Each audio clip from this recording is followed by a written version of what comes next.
Donald ટ્રમ્પે ચૂંટણી પ્રચાર દરમિયાન વચન આપ્યું હતું કે તે પ્રેસિડેન્ટ બનશે તો અમેરિકામાંથી લાખો અનડોક્યુમેન્ટેડ ઇમિગ્રન્ટ્સને હાંકી કાઢશે અને તેના માટે માસ ડિપોર્ટેશન અભિયાન હાથ ધરશે. જોકે અમેરિકામાં ઇલીગલ ઇમિગ્રેશન સિવાય મોંઘવારી અને બેરોજગારી પણ મોટી સમસ્યાઓ છે.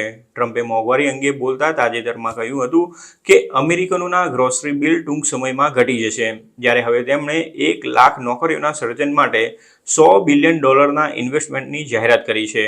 ડોનાલ્ડ ટ્રમ્પ અને સોફ્ટ બેંકના સીઈઓ માસાયોશી સોને અમેરિકામાં 1 લાખ નોકરીઓનું સર્જન કરવાના હેતુથી $100 બિલિયન રોકાણની જાહેરાત કરી છે.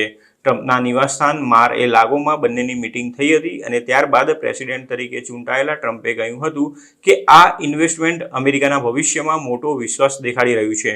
ટ્રમ્પે જણાવ્યું હતું કે માસાયોશી જાપાનની સૌથી મોટી કંપનીઓમાં સામેલ એવી કંપની ચલાવી રહ્યા છે. આ કંપની વિશ્વમાં સૌથી સફળ ઇન્વેસ્ટમેન્ટ અને ટેકનોલોજી કંપનીઓમાં પણ સામેલ છે.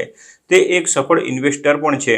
ટ્રમ્પે કહ્યું હતું કે સોફ્ટ બેંક અમેરિકામાં $100 બિલિયન રોકાણ કરશે, જેનાથી 1 લાખ નોકરીઓનું સર્જન થશે. સોફ્ટ બેંક એટલા માટે અમેરિકામાં રોકાણ કરી રહી છે કેમ કે તે ચૂંટણી બાદ યુએસ પ્રત્યે ઘણી આશાસ્પદ છે. આ ઐતિહાસિક રોકાણ અમેરિકાના ભવિષ્યમાં વિશ્વાસ દેખાડે છે, તેમ ટ્રમ્પે જણાવ્યું હતું.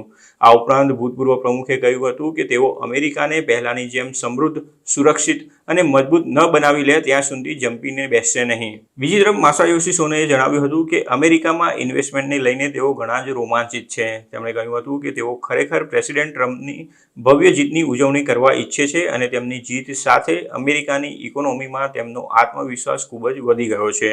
તેના કારણે તે હવે અમેરિકામાં $100 બિલિયન રોકાણ કરવા માટે ઉત્સાહિત છે, જેનાથી 1 લાખ નોકરીઓનું સર્જન થશે.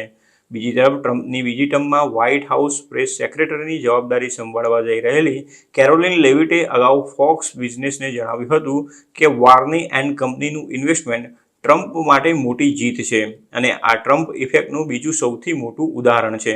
આ પ્રેસિડેન્ટ ટ્રમ્પે કેમ્પેનમાં અમેરિકન લોકોને આપેલું વચન પૂરી કરી રહ્યા છે. તેઓ અમેરિકાને વિશ્વનું મેન્યુફેક્ચરિંગ સુપર પાવર બનાવશે. ટ્રમ્પ અને માસાયોશી વચ્ચે થયેલી બેઠક અને ઇન્વેસ્ટમેન્ટ વાટાઘાટોમાં સામેલ એક સૂત્રએ વોલ સ્ટ્રીટ જર્નલને જણાવ્યું હતું કે સોફ્ટ બેંક 2029માં ડોનાલ્ડ ટ્રમ્પ સત્તા છોડશે તે પહેલાં જ ઇન્વેસ્ટમેન્ટ પૂર્ણ કરી લેશે.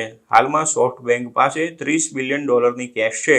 તેથી તેણે જે ઇન્વેસ્ટમેન્ટની વાત કરી છે તે કેવી રીતે કરશે તે અંગે હજુ સુધી કોઈ સ્પષ્ટતા નથી થઈ.